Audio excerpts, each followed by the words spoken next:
Thank you for joining us on WQPH 89.3 FM Shirley Fitchburg, Queen of Perpetual Help, and welcome to another edition of WQPH's Local Matters. On this week's broadcast, we bring you a special homily by Father Bob Connor. He speaks passionately about pro-life, recorded from a recent WQPH retreat. First concern, and does a wonderful job. It's still going strong. Of course, it's in difficult times right now, so he's going to talk about a few things about what we can do on pro-life and what's going on. And so now I welcome Deacon Bob Connor. Hello, everybody. Thank you for having me here today. My name is Deacon Bob Connor. I am assigned to St. Cecilia's in Leominster. I'm very happy to look out and see some familiar faces from St. Cecilia's here with us today. Welcome also to the Abbey. For those of you who may not have been here before, or you went for a treat, I absolutely love this place. I have been a daily communicant here for a number of years. Just one of the most Christ-centered places that I have ever been in the world. I have served the Mass at shrines in Europe, all across Italy. I have been to basilicas and cathedrals around this great country of ours, and it's funny, it's almost like that Wizard of Oz, you know, there's really no place like home. To have so many people here today to enjoy this talk, and to have so many people here today to witness and be present at the Abbey, really, it is a tremendous blessing.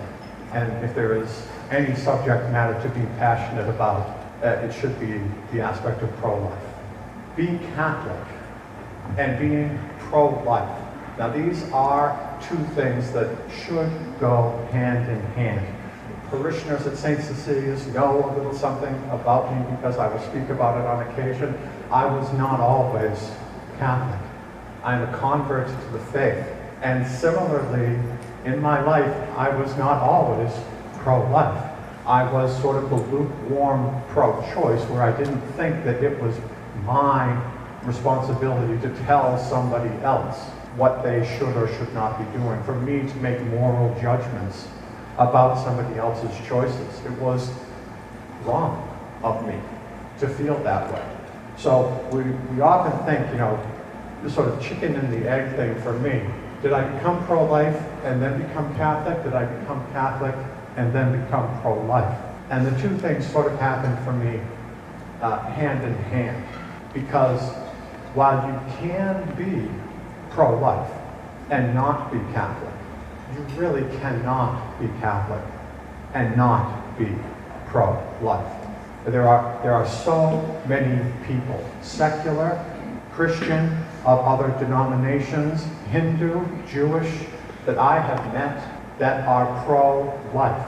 Don't ever sell the pro-life community short and having to be just one flavor. We will talk in a little bit about the Pregnancy Resource Center that I helped to run for a number of years, and it is an ecumenical-based pro-life pregnancy resource center. We strongly focused on the things that we had in common and not on the things that separated us.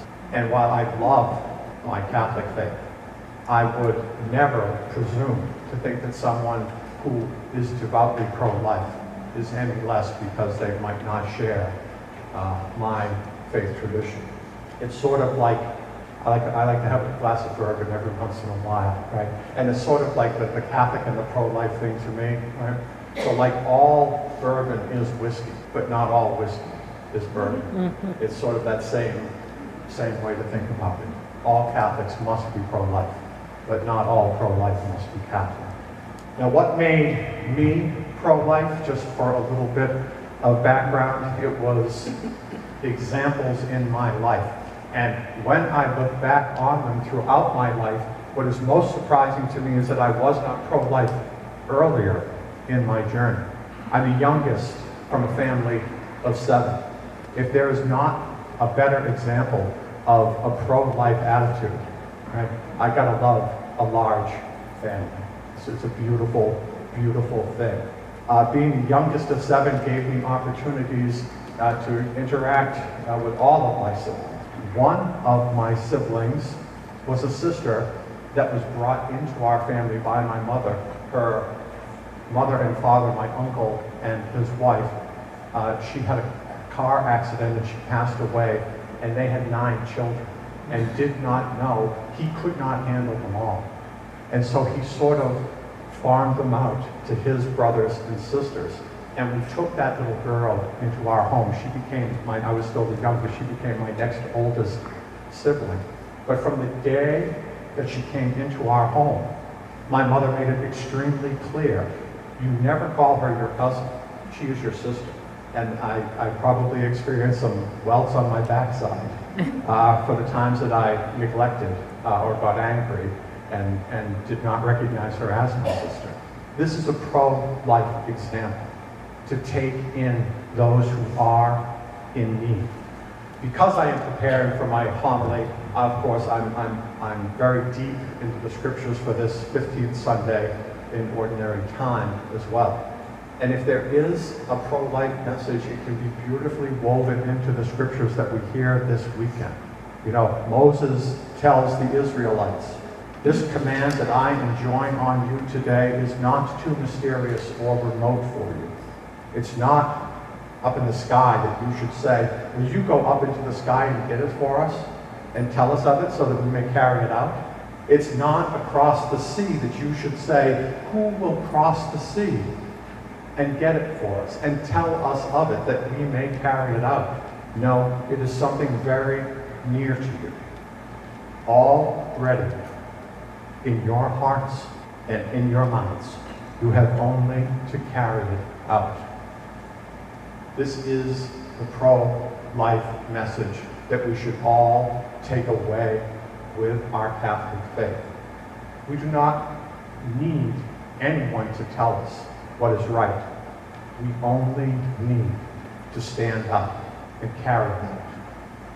One of the things that probably pushed me over the edge in coming to my Catholic faith and coming to my pro-life point of view was after I got married to my beautiful bride, Irene. I was still not a Catholic. But when we started to have children in our family, if there is something that will push you sort of over the edge, if you're on the fence, it's got to be the miracle of life so close to you. And after our first child was born and Irene became pregnant with our second child, both beautiful girls, I thought, this is easy, and this is great, and this is a tremendous blessing. It is unfortunate, though, that we then encountered a number of losses. And if there is one thing that will push you over the edge to a pro-life point of view, it is when you realize the beauty, the wonder, the magic of God's creation in your children, and then you lose them. Life goes on. Then, beyond our 2 first girls, was when the time that I started to come into the Catholic Church. Those were the things that sort of pushed me over the edge. That and the wonderful example that my bride always was for a good Catholic woman. We then move on, though, and something else that makes you appreciate life in all its splendor, and this happens as we get old, and certainly as we become the youngest of the family of 7, was when I had to bury my parents. You know, another chapter in life that teaches you about the sanctity and the beauty of God's life is the sadness of having to say goodbye, but also the hope, the eternal hope that we have for being with those loved ones again. After this, as if this were not enough, I had a brother, my oldest brother, who took his own life. If there is something that will take you and push you into the pro-life realm of thinking, it is to see someone who takes, perhaps so lightly, the value and the beauty of this gift that God has given each and every one of us. My next big milestone was my ordination. Our most blessed Bishop McManus ordained me 11 years ago, just a week or two ago was my anniversary.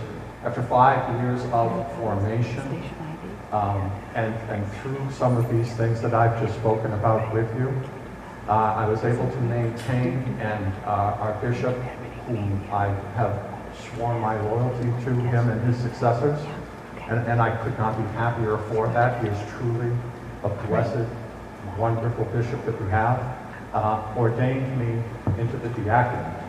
And it was shortly after that ordination that I was invited to consider joining the staff of the board of directors for a pregnancy resource center called First Concern. They were based in Clinton. They had been around for a number of years. However, when I first joined the board, I was a little bit unsure. They were in a small little room just off of High Street, which is the main street in Clinton. You had to walk down, it was like a maze, this hallway to get to this space. It was probably about 300 square feet of space. And these people were truly doing God's work in counseling, in helping women who were fearful that they could not face and keep the children that they had found themselves pregnant with. Again, as I had mentioned earlier, an ecumenical organization started mostly, I would say, by evangelicals. I was the first Catholic that they had on their board. And within 2 short months, before they realized that I knew what was going on, the president of the board of directors resigned. They nominated me. And my head was still spinning to be offered the nomination to chair this organization. And they voted me in. I went immediately to our bishop and I asked for his blessing, which he immediately gave me, saying, we need more good Catholic men, not just clergy as yourself are, but we need more good Catholic men to be involved in this fight. And he's absolutely right. That organization, over the next 8 to 9 years, 8.5 years, I saw this organization through the work of all the good people, pro-life, hard-working people, take that place. We went from that 300 or so square foot office down that winding hallway. All I could think of with that hallway was some frightened young woman, not sure if she was going to keep this child or have an abortion. And all the time it was going to take her to find that office and change her mind. We moved into a space that was probably 4 times bigger and right on the street front. We expanded, and God is good. He helped us with everything that we needed to do. It was the same landlord, a different part of the building. We were good tenants. He was wonderful to us. And we took the space over and we opened up and we expanded. So from 300 square feet to about 1,200 square feet was beautiful. Time marches on. I'm trying to grow the board. We're trying to offer more and more services. We're getting more volunteers. We are saving lives. Along comes an opportunity for us to move into an even bigger space, 46 High Street, where we are now. This is now over 3,000 square feet, so we will be 10 times the space that we were when I first joined the organization. Simultaneously, and you know the old saying that God doesn't give you more than you can handle, but sometimes I just wish He didn't trust me enough. An opportunity opened up for us to gain office space in Marlborough, in the same building where Planned Parenthood is located. Basically, almost across the hall from it. About another 1,000 square foot. It would be a smaller office, but our first satellite. And simultaneously, we moved into that larger space of 3,000 and opened up across the hall from Planned Parenthood in Marlborough. God is good all the time. Now,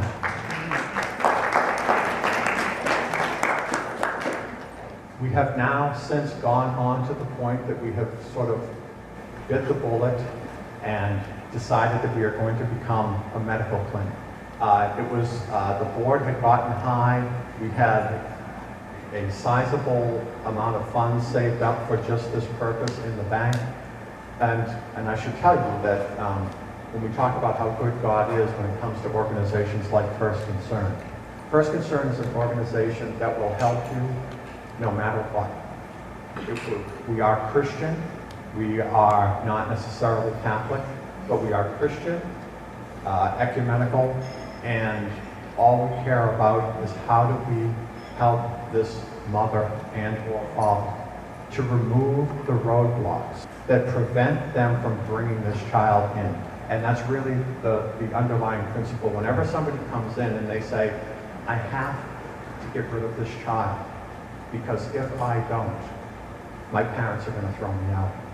It becomes, what if we found through a place to live? I can't have this child because I have no idea how to raise a baby. What if we give you all the training and parenting classes that you need? I can't raise this child because I don't have 2 nickels to rub together to buy any of the things that I need. We have an entire, we call it a baby boutique, set up with everything from diapers to clothing, to car seats, to strollers, to playpens, to maternity clothes. Everything that this organization does, support groups, counseling, training. We started a father mentoring group, which I was, unfortunately, maybe for some of the men, one of the first mentors. So many of these men who find themselves in these father roles don't have father figures in their lives. And they don't even know how to be a husband, how to be a father. So we started pairing these brave young men who would stand up and admit this with good men in the community, Knights of Columbus men who would step up and say, I will take this man on and I will help him to know what you need to do to be a husband and to be a father. All the material goods, all the training, all the counseling, everything that First Concern does is 100% free of charge. Everything. And it is all made possible by our donors, many different houses of worship, and through our annual banquets where we would raise the funds and sort of put that in the bank and slowly siphon off of it all year long until the next banquet would come along. So First Concern was certainly one of those things that I was already staunchly pro-life by the time I got to that point. But First Concern is one of those things that flies in the face of what people will tell you who might not be pro-life, of the fact that you only care about the child until the child is born, and then you don't care. We have got families that have come to us, stayed with us after that child is born, are still with us 6, 8, 10 years later. One of the most beautiful stories is early on, a woman came in, a little bit older woman, and she had about a 6-year-old child. And she said, I just want to stop in and thank you. You helped me to keep my child. Looking at her, looking at the child, it didn't sort of make sense. And she said, I may have been one of your first clients. The organization has now been around for about 30 years. I may have been one of your first clients, she said. And you showed me that I could do it, and you helped me to do it, and I had my son. And if I didn't have my son, I would not have his daughter, my grandchild, here with me today. So the question for each one of us is, how do I do it? How do I become pro-life? Or probably more to the point, I would hope, how do I become more pro-life than I already am? And I will put it into the sort of the KISS theory here. You know, the KIS, keep it simple, or in my case, KISS, keep it simple, stupid. Think about what I gave you from the reading from Deuteronomy that Moses was talking to the Israelites today. You already know what you need to do. All you need to do is to go and carry it out. I will tell you that whenever I have conversations with people and I present a pro-life position on it, I rarely, if ever, lead off with the religious aspect of it. It's always about science. Listen, our faith is not either or. Our faith, if nothing else, is a faith of and. It is faith and reason that we believe. Science only backs up what our faith already tells us. It is easy for people to attack us if we purely come at them from a religious perspective. But if you tell them that a 6th grade biology book will be the first thing to tell you that human life begins at conception, that from the moment of conception, new and unique DNA is created, unlike any other human being in the world, not the same DNA as the mother, not the same DNA as the father. Our DNA will already say what color eyes that child is going to have, what color hair, what their skin tone will be. Everything about that child, down to the fact that whether they will be left-handed or right-handed from the moment of conception, and this is science. So if we go at them with religion, and trust me, I love my religion, and we're very blessed that our religion backs everything up that science tells us. But our religion knew these things before the science came along and confirmed it. So the first thing that I usually tell people is don't lead off. It's fine to have our religious convictions, but don't be afraid to throw the science at them. The second thing is that many people will come back at us with what's called the seamless garment. Have you heard of this thing? The seamless garment approach, where you can't really be pro-life. You're just anti-abortion. It is true. I am anti-abortion, but I am pro-life. They will start to compare things like, you're really not pro-life until you treat this issue over here, the death penalty, with exactly the same gravity as abortion. You can't be pro-life until you treat gun control with exactly the same gravity and approach as you do abortion. Make no mistake, every one of these things that people will throw at you along those seamless garment quandaries, they are pro-life issues, right? I mean, if guns are killing people, guns and gun control potentially is a pro-life issue. This is not a surprise to anyone, I don't think. Yes, it is. But when we were allowing over 2,300 children a day to die through abortion, 365 days a year, you eclipse the amount of deaths through guns in less than 2 weeks. So to me, it is not that I would ever dispute the fact that these other issues are pro-life issues, but it is much more a matter of triage. We focus where the need is greatest. And that's how I tend to address the seamless garment whenever it gets thrown at me. And the last things that I would say in terms of how we become actively pro-life, more pro-life perhaps than we are, because let's face it, I don't have a problem talking in front of people, clearly. However, not everybody does. Not everybody wants to engage with someone. The first thing, and this is always the first thing that you should do with your pro-life, is to pray. Prayer moves mountains.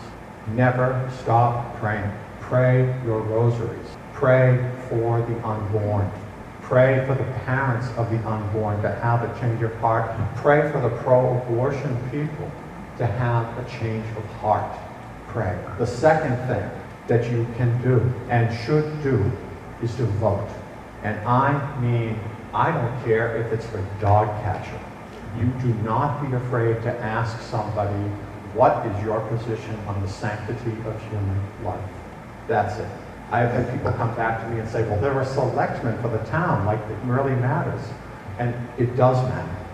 Put pro-life people in positions of power in our government, whether it is local, state, or federal. It is how we will start to change, as we have seen most recently. It is how we will change the face of this country. The third thing is to support organizations which are pro-life. There is First Concern, which is now in Clinton and Marlborough Pregnancy Resource Center. There is CareNet in Fitchburg. There have got to be no fewer. There is a Woman's Concern in the New Bedford area. It is not hard to find these places. Clearway in Worcester and in Springfield. Problem pregnancy. Thank you. Problem Pregnancy in Worcester as well, right across the street from Planned Parenthood, where I stop in to see Rod and pick up my signs before I go standing during 40 Days for Life. So support these organizations. These are getting increasingly harder as we go, my order of things that I'm telling you here. The next thing is to witness, to be a witness yourself, to stand up, to speak out. Even if you speak out by 40 Days for Life, signing up for an hour shift to go and pray the rosary in front of Planned Parenthood. People driving by see you. Other people that are standing there, perhaps alone, now feel better because they have someone to stand with. Be a witness to the fact that you prayerfully and peacefully support life and pro-life witness. And finally, perhaps to speak, if the Holy Spirit and the Lord moves you to get to this point, that you would dare to pick up a microphone like me and hopefully do a better job than I do. Speak, right? Listen to the Holy Spirit. Go where He leads you. Jeremiah said, right, the Lord put the words in my mouth. And finally, participate. So you are here today, and it's a beautiful thing that you are here today. But those pregnancy resource centers need good people on their boards of directors. Some of you may be called to actually run for a local or a state office. I would strongly encourage it, because it's not just enough to vote for the person who is pro-life. It is important, if you have the opportunity to lead, if it is charism that you have, that you also take advantage of it and you step up and you do lead yourself. But just remember, as Moses said to the Israelite community, this command that I enjoin on you today is not too mysterious or remote for you. It is not up in the sky that you should say, who will go up in the sky and get it for us and tell us of it so that we may carry it out. It is not across the sea so that you should say, who will cross the sea and get it for us and tell us of it so that we may carry it out. This is something very near to you already. Ladies and gentlemen, it has been my distinct pleasure to be here with you today.